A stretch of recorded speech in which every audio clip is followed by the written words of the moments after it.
100 రోజుల పాలన మొత్తం మోసమే, సూపర్ 6 సూపర్ 7 ఎక్కడా లేదు. వైఎస్ జగన్ మెడికల్ కాలేజీలు అమ్మేయడం ధర్మమేనా? ఇది ఒక వార్త. ఆయన చెప్తున్న పరిస్థితి. దృష్టిని మళ్లించేందుకే డైవర్షన్ పాలిటిక్స్. రాష్ట్రంలో చంద్రబాబు అరాచక అటవిక పాలన, మేము ఢిల్లీకి వెళ్లి ధర్నా చేస్తే ప్రజల దృష్టి మళ్లించేందుకు వెంటనే చంద్రబాబు మదనపల్లి ఫైల్స్ తగ్గడం ఘటన సృష్టించారు. రాష్ట్ర వ్యాప్తంగా రెసిడెన్షియల్ స్కూళ్లు, ట్రిపుల్ ఐటీలు, హాస్టల్స్లో ఫుడ్ పాయిజనింగ్ జరగడంతో పాటు గోరుముద్ద ఆహార నాణ్యత అన్యాయంగా ఉందని పిల్లలు అల్లాడుతుంటే అదే సమయంలో చంద్రబాబు ప్రమాణ స్వీకారం 30 ఏళ్ళు అంటూ డైవర్షన్ చేశారు. ఇది ఎక్కడికక్కడ డైవర్షను. స్కిల్ స్కామ్లో తనను అరెస్ట్ చేయడం, తనకు బాగా దగ్గర బంధువుతో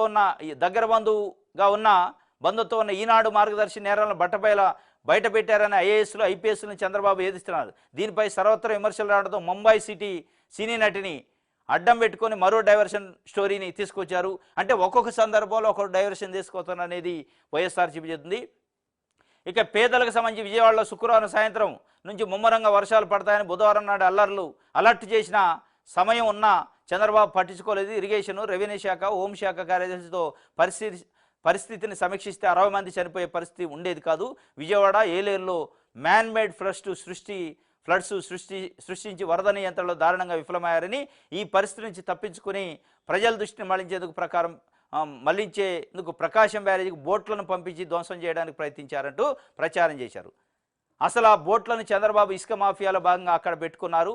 వాటర్ ఫ్లో వల్ల అవి బ్యారేజీకి కొట్టుకు వచ్చాయి. వాటితో ప్రకాశం బ్యారేజీని ముంచేస్తున్నారంటూ అసత్య ప్రచారాన్ని ఒడిగట్టారు.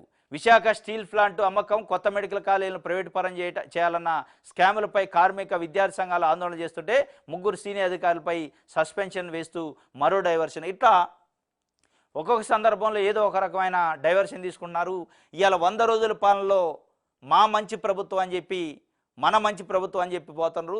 దీంట్లో ఏది మంచి జరగలేదు, అంతా మోసం జరిగింది తప్ప మంచి జరగలేదని చెప్పి ప్రజలు అనుకుంటున్నారు. కాబట్టి దీన్ని తిరుమల తిరుపతి దేవస్థానంలో అపచారం జరిగింది, అపవిత్రత జరిగింది లడ్డు విషయంలో అని చెప్పి ఒక సెంటిమెంట్ని రాజేసే కార్యక్రమం చేస్తాడు అని చెప్పి ఆయన చెప్తున్నాడు. మొత్తం 100 రోజుల్లో జరిగింది, 100 రోజుల పాలన మొత్తం మోసం తప్ప, దగా తప్ప దీంట్లో ఏం లేదని